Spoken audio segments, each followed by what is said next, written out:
Dear viewers, welcome to XTube Assamese. স্বাস্থ্য সম্বন্ধীয় যিকোনো ভিডিঅ' সম্পূৰ্ণ অসমীয়াত চাবলৈ XTube Assamese চেনেলটো ছাবস্ক্ৰাইব কৰিব আৰু নতুন নতুন ভিডিঅ' আহিলে নটিফিকেশ্যন পাবৰ কাৰণে বেল আইকনটো প্ৰেছ কৰি ৰাখিব। বৰ্তমান সময়ত ভয়ানকভাৱে বাঢ়ি যোৱা স্বাস্থ্যজনিত এটা সমস্যা হ'ল ডায়েবেটিছ বা মধুমেহ ৰোগ। পৃথিৱীৰ প্ৰায় 440 মিলিয়ন লোক ডায়েবেটিছ ৰোগত আক্ৰান্ত আৰু বছৰি প্ৰায় 4 মিলিয়ন লোক ডায়েবেটিছত আক্ৰান্ত হৈ মৃত্যুমুখত পৰে। যিকোনো বয়সৰ আৰু যিকোনো লোকৰে ডায়েবেটিছ হ'ব পাৰে। অৱশ্যে পৃথিৱীৰ উন্নত দেশসমূহত ডায়েবেটিছ ৰোগীৰ সংখ্যা বেছি হোৱা দেখা যায়। বৰ্তমান হাৰত যদি ডায়েবেটিছ ৰোগীৰ সংখ্যা বাঢ়ি গৈ থাকে তেন্তে 2045 চনৰ ভিতৰত প্ৰায় 45% অৰ্থাৎ জনসংখ্যাৰ প্ৰায় আধা লোক ডায়েবেটিছত আক্ৰান্ত হ'ব। আজি আমি আলোচনা কৰিম ডায়েবেটিছ ৰোগ কিয় হয়, ইয়াৰ লক্ষণসমূহ কি, ডায়েবেটিছৰ পৰা কি কি অসুবিধা হ'ব পাৰে আৰু ইয়াৰ প্ৰতিকাৰৰ বিষয়ে। অনুগ্ৰহ কৰি ভিডিঅ'টো শেষলৈকে চাব। কিছুমান সাৱধানতা অৱলম্বন নকৰিলে আপোনাৰো ডায়েবেটিছ হ'ব পাৰে। তদুপৰি আজিকালি বজাৰতেই হওক বা অনলাইন যোগেই হওক বহুতো ভুৱা মেডিচিন ডায়েবেটিছ ৰোগ সম্পূৰ্ণৰূপে ভাল কৰিব পাৰে বুলি প্ৰচাৰ হৈ আছে। এইবোৰৰ পৰা অলপ সাৱধান হ'ব।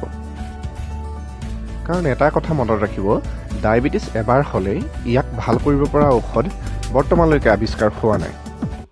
ডায়েবেটিছ দুই প্ৰকাৰৰ, টাইপ 1 ডায়েবেটিছ আৰু টাইপ 2 ডায়েবেটিছ। সাধাৰণতে টাইপ 1 ডায়েবেটিছত খুব কম সংখ্যক লোকহে আক্ৰান্ত হয়। ডায়েবেটিছ ৰোগীৰ শতকৰা 5 পৰা 10% ৰোগীহে টাইপ 1ত আক্ৰান্ত হয় আৰু বাকী 90 পৰা 95% টাইপ 2 ডায়েবেটিছত আক্ৰান্ত হয়। ভিডিঅ'টো আগবঢ়াই নিয়াৰ আগতে জানি লওঁ ছুগাৰ কি। ছুগাৰ হ'ল আমাৰ শৰীৰৰ ইন্ধন। যেনেকৈ এখন গাড়ী চলিবলৈ ডিজেল বা পেট্ৰলৰ দৰকাৰ, তেনেকৈ আমাৰ দেহটো চলিবলৈ ছুগাৰৰ প্ৰয়োজন হয়। ছুগাৰে আমাৰ দেহত প্ৰয়োজনীয় শক্তি যোগান ধৰে। কিন্তু আমি জানো যে ডিজেল বা পেট্ৰল জ্বলাবলৈ বায়ু অৰ্থাৎ অক্সিজেন লাগিব। অক্সিজেন নাপালে ইঞ্জিনত ডিজেল বা পেট্ৰল নজ্বলে।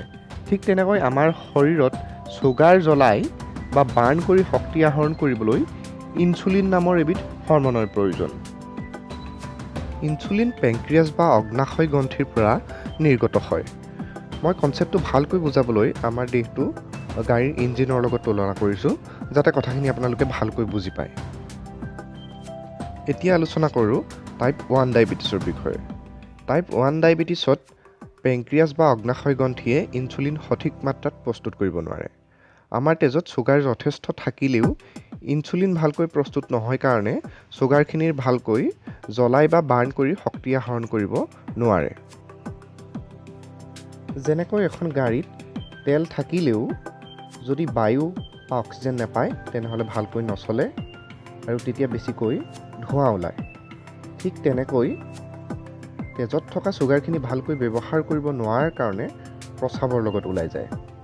এতিয়া আমি বুজিলোঁ যে যেতিয়া আমাৰ দেহত সঠিক মাত্ৰাত ইনচুলিন সৃষ্টি নহয় তেতিয়াই টাইপ 1 ডায়েবেটিছ হয়। এতিয়া জানো আহক টাইপ 2 ডায়েবেটিছৰ বিষয়ে। টাইপ 2 ডায়েবেটিছত টাইপ 1ৰ নিচিনাকৈ ইনচুলিনৰ অভাৱ নহয়। দেহত উপযুক্ত পৰিমাণে ইনচুলিন ক্ষৰণ হয়, কিন্তু এই ইনচুলিনক আমাৰ দেহৰ কোষবিলাকে ভালকৈ ৰেছপণ্ড নকৰে, অৰ্থাৎ পাত্তা নিদিয়ে। অৰ্থাৎ এই ক্ষেত্ৰত ছুগাৰো আছে, ইনচুলিনো আছে, কিন্তু কোষে ৰেছপণ্ড কৰা নাই। এতিয়া জানো আহক ডায়েবেটিছৰ লক্ষণসমূহৰ বিষয়ে।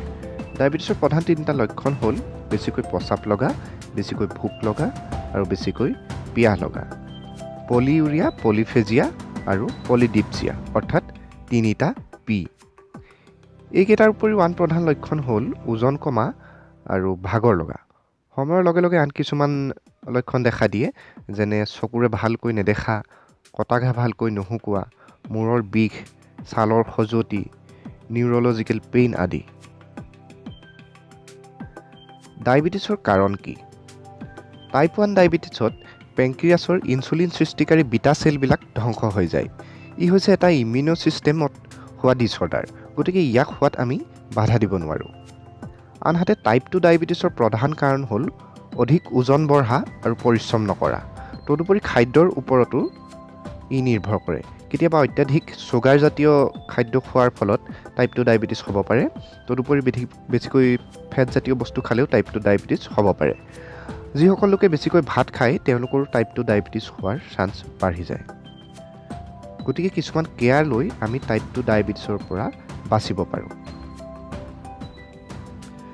টাইপ 2 ডায়েবেটিছৰ পৰা বাচিবলৈ হ'লে সুষম আহাৰ খাব লাগে, শাক পাচলি বেছিকৈ খাব লাগে আৰু তদুপৰি শাৰীৰিক পৰিশ্ৰম কৰিব লাগে। এতিয়া জানো আহক ডায়েবেটিছৰ ট্ৰিটমেণ্ট কি আছে।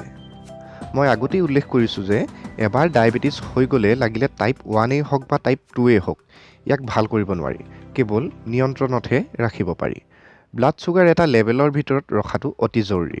দীৰ্ঘদিন ধৰি ব্লাড চুগাৰ লেভেল যদি বাঢ়ি থাকে তেনেহ'লে ইয়াৰ ফলত কিডনী, চকু, ব্ৰেইন ডেমেজ হোৱাৰ উপৰিও আন বহুতো অংগ অকামিলা হৈ যাব পাৰে। ডায়েবেটিক পেচেণ্টৰ লাইফষ্টাইল চেঞ্জ কৰাটো অতি প্ৰয়োজন। খাদ্যাভ্যাস সলনি কৰাৰ লগতে পৰিশ্ৰম আৰু এক্সাৰচাইজ কৰাটো প্ৰয়োজন। অধিক ওজন থকা লোকে ৱেইট লছ কৰিলে সুফল পোৱা দেখা যায়। টাইপ 1 ডায়েবেটিছ হ'লে লাইফষ্টাইল চেঞ্জ কৰাৰ উপৰিও ইনচুলিন লোৱাটো দৰকাৰ। টাইপ 1 ডায়েবেটিছ হ'লে ইনচুলিনৰ বিকল্প নাই।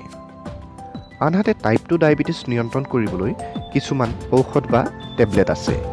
ফিজিকেল এক্সাৰচাইজ আৰু ডায়েট চেঞ্জৰ উপৰিও এই ঔষধবিলাক ৰেগুলাৰ খোৱাটো অতি প্ৰয়োজন।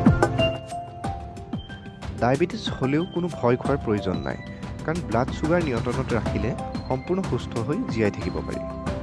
কিন্তু চুগাৰ লেভেল যদি দীৰ্ঘদিন বাঢ়ি থাকে তেতিয়া কিন্তু বহুতো ভয়ানক বেমাৰ দেখা দিব পাৰে।